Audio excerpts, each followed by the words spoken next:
बाबा साहेब अम्बेडकर की यात्रा, जीवन, इतिहास और कार्य। Posted on 13 April 2023 4:14 PM by PIB Delhi. Baba Saheb doctor Bhimrao Ambedkar का जन्म 14 अप्रैल 1891 को हुआ था।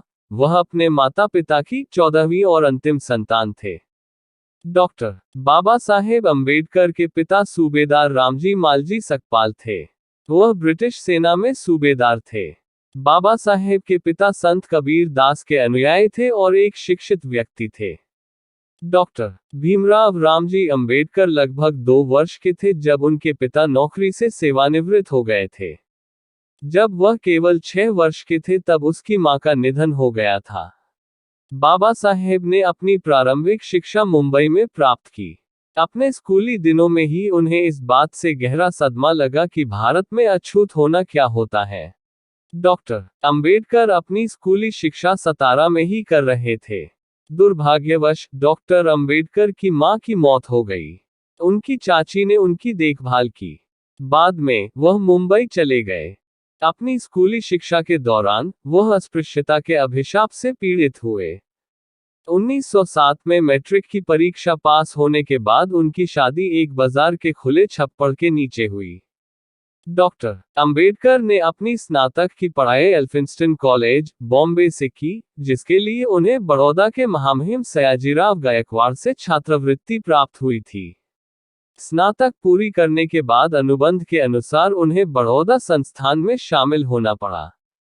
जब वह बड़ौदा में थे तब उनके पिता की मौत हो गई। वर्ष 1913 में डॉक्टर अंबेडकर को उच्च अध्ययन के लिए अमेरिका जाने वाले एक विद्वान के रूप में चुना गया। यह उनके शैक्षिक जीवन का एक महत्वपूर्ण मोड़ साबित हुआ। उन्होंने कोलंबिया विश्वविद्यालय से 1915 और 1916 में क्रमशः MA और PhD की डिग्री प्राप्त की। इसके बाद वह आगे की पढ़ाई करने के लिए लंदन गए।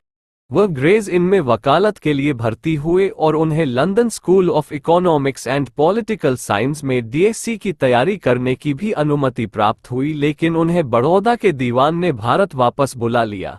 बाद में उन्होंने बार एट लॉ और DSc की डिग्री भी प्राप्त की। उन्होंने जर्मनी के बॉन विश्वविद्यालय में कुछ समय तक अध्ययन किया। उन्होंने 1916 में भारत में जातियां, उनका तंत्र, उत्पत्ति और विकास पर एक निबंध पढ़ा। 1916 में उन्होंने भारत के लिए राष्ट्रीय लाभांश, एक ऐतिहासिक और विश्लेषणात्मक अध्ययन पर अपना थीसिस लिखा और अपनी PhD की डिग्री प्राप्त की। इसे 8 वर्षों के बाद ब्रिटिश भारत में प्रांतीय वित्त का विकास शीर्षक के अंतर्गत प्रकाशित किया गया।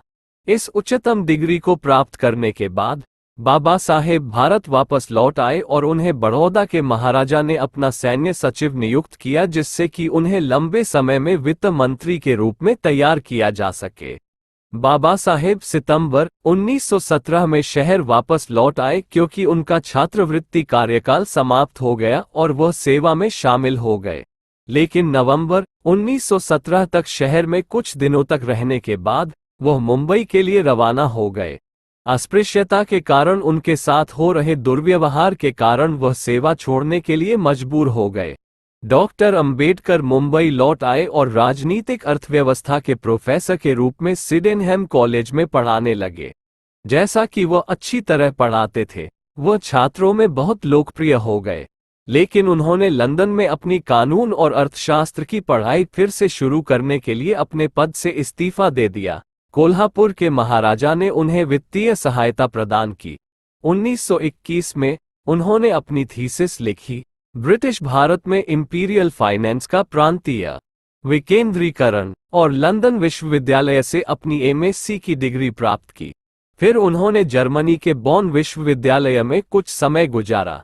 1923 में उन्होंने DSc डिग्री के लिए अपनी थीसिस पूरी की। रुपये की समस्या, इसका उद्भव और समाधान। उन्हें 1923 में वकीलों के बार में बुलाया गया।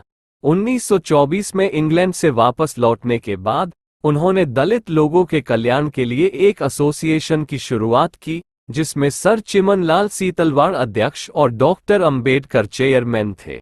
एसोसिएशन का तत्काल उद्देश्य शिक्षा का प्रसार करना, आर्थिक स्थितियों में सुधार करना और दलित वर्गों की शिकायतों का प्रतिनिधित्व करना था।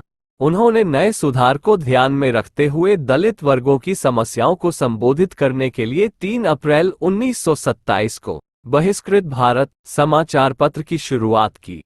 1928 में वह गवर्नमेंट लॉ कॉलेज, बॉम्बे में प्रोफेसर बने और 1 जून 1935 को वह उसी कॉलेज के प्रिंसिपल बने और 1938 में अपना इस्तीफा देने तक उसी पद पर बने रहे। 13 अक्टूबर 1935 को दलित वर्गों का एक प्रांतीय सम्मेलन नासिक जिले में येवला में आयोजित किया गया। इस सम्मेलन में उनकी घोषणा से हिंदुओं को गहरा सदमा लगा। उन्होंने कहा, मैं हिंदू धर्म में पैदा हुआ लेकिन मैं एक हिंदू के रूप में नहीं मरूंगा। उनके हजारों अनुयायियों ने उनके फैसले का समर्थन किया। 1936 में उन्होंने बॉम्बे प्रेसिडेंसी महार सम्मेलन को संबोधित किया और हिंदू धर्म का त्याग करने की वकालत की।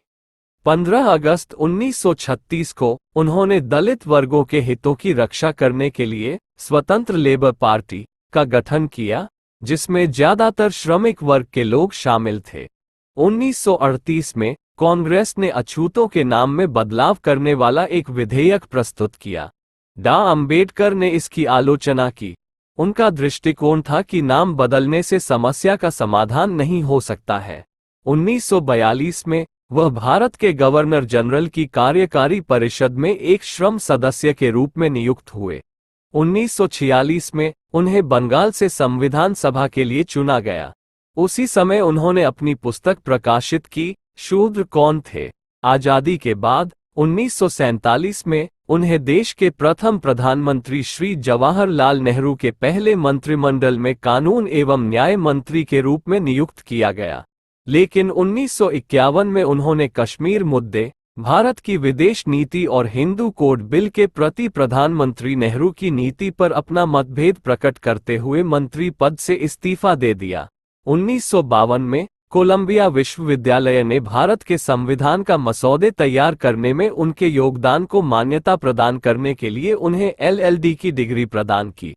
1955 में उन्होंने भाषाई राज्यों पर विचार नामक अपनी पुस्तक प्रकाशित की।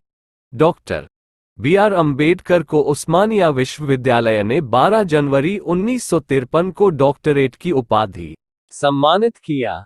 आखिरकार 21 वर्षों के बाद उन्होंने सच साबित कर दिया जो उन्होंने 1935 में येवला में कहा था कि मैं हिंदू के रूप में नहीं मरूंगा। 14 अक्टूबर 1956 को उन्होंने नागपुर में एक ऐतिहासिक समारोह में बौद्ध धर्म अपना लिया और 6 दिसंबर 1956 को उनकी मृत्यु हो गई।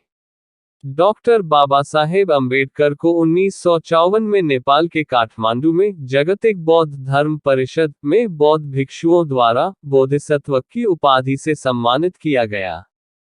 महत्वपूर्ण बात यह है कि डॉक्टर अंबेडकर को जीवित रहते हुए ही बोधिसत्व की उपाधि से नवाजा गया था। उन्होंने भारत के स्वतंत्रता संग्राम में और स्वतंत्रता के बाद इसके सुधारों में भी अपना योगदान दिया। इसके अलावा बाबा साहेब ने भारतीय रिजर्व बैंक के गठन में महत्वपूर्ण भूमिका निभाई थी। केंद्रीय बैंक का गठन हिल्टन यंग कमीशन को बाबा साहेब द्वारा प्रस्तुत की गई अवधारणा के आधार पर किया गया था। डॉक्टर अंबेडकर का प्रकाशवान जीवन दर्शाता है कि वह विद्वान और कर्मशील व्यक्ति थे। सबसे पहले उन्होंने अपनी पढ़ाई को आगे बढ़ाने में अर्थशास्त्री, राजनीति, कानून, दर्शन और समाजशास्त्र का अच्छा ज्ञान प्राप्त किया, जहां पर उन्हें कई सामाजिक बाधाओं का सामना करना पड़ा।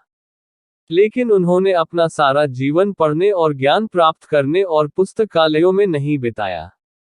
उन्होंने आकर्षक वेतन के साथ उच्च पदों को लेने से इनकार कर दिया क्योंकि वह दलित वर्ग के अपने भाइयों को कभी नहीं भूले।